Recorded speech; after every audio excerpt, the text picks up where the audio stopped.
हाय दोस्तों, top real cinema में एक बार फिर से आपका स्वागत है। यहाँ आपको मिलती हैं फिल्मों की असली और पूरी कहानियाँ, बिल्कुल आसान और दिल छू लेने वाले अंदाज में। आज हम बात करने वाले हैं एक ऐसी अनोखी फिल्म की जिसका नाम है भगवत चैप्टर 1। ये मूवी आपके दिमाग को हिला कर रख देगी।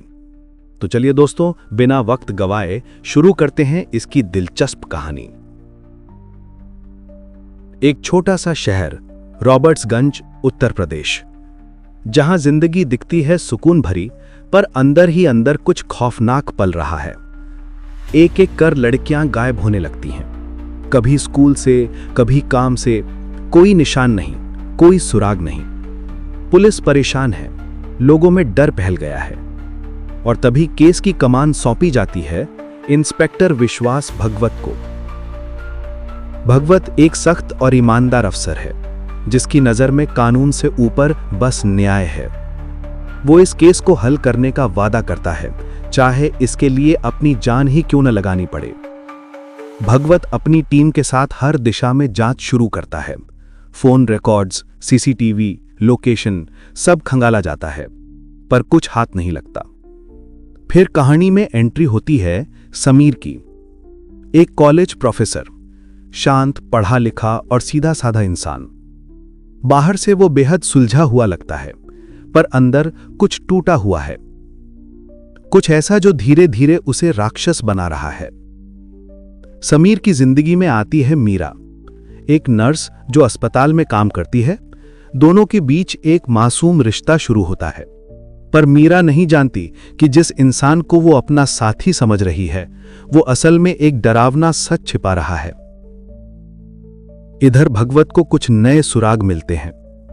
वो पाता है कि सभी गुम हुई लड़कियां एक ही इलाके से थी, और हर केस में लड़की के गायब होने से पहले किसी अनजान व्यक्ति से मुलाकात हुई थी। भगवत उस इलाके में निगरानी लगवाता है।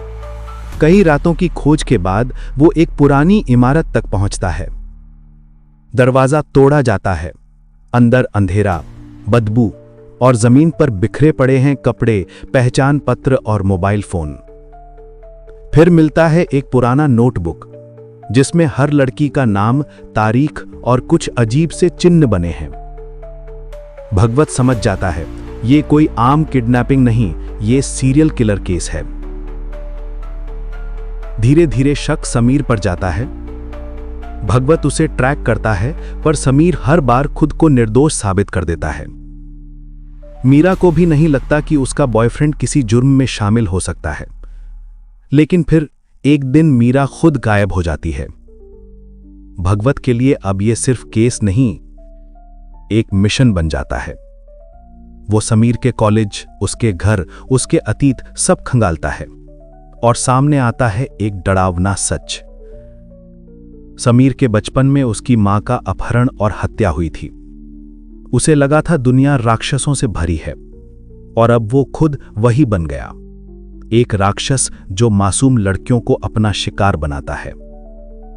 भगवत छापा मारता है समीर के घर पर। दीवारों पर टंगी हैं महिलाओं की तस्वीरें, और एक कमरे में कैद है मीरा, जिंदा लेकिन घायल। एक जबरदस्त आमना सामना होता है भगवत और समीर के बीच। समीर चिल्लाता है, मैं राक्षस नहीं, मैं न्याय हूं। भगवत कहता है, न्याय वो नहीं जो तुम सोचते हो, वो है जो इंसानियत सिखाती है। लड़ाई के बीच भगवत समीर को काबू में लेता है। मीरा को बचा लिया जाता है, पर भगवत के चेहरे पर जीत नहीं, बस खामोशी। समीर को गिरफ्तार किया जाता है। मीडिया उसे नाम देता है रॉबर्ट्सगंज का राक्षस। लेकिन भगवत जानता है कहानी यहीं खत्म नहीं हुई। ये तो बस पहला अध्याय था। और फिल्म के आखिर में स्क्रीन पर आता है to be continued, Bhagavat chapter 2। और यही थी भगवत चैप्टर 1 राक्षस की पूरी कहानी। एक अंधेरे की दुनिया से निकली वो सच्चाई, जहां हर इंसान के अंदर एक राक्षस सो रहा है। फर्क बस इतना है कि कोई उसे काबू में रखता है और कोई उसे आजाद कर देता है। अगर आपको ये कहानी पसंद आई हो तो हमें कमेंट करके जरूर बताइएगा। और हां, चैनल टॉप रियल सिनेमा को सब्सक्राइब करना मत भूलिएगा, क्योंकि आगे भी हम आपके लिए लेकर आते रहेंगे ऐसी ही फिल्मों की असली कहानियां।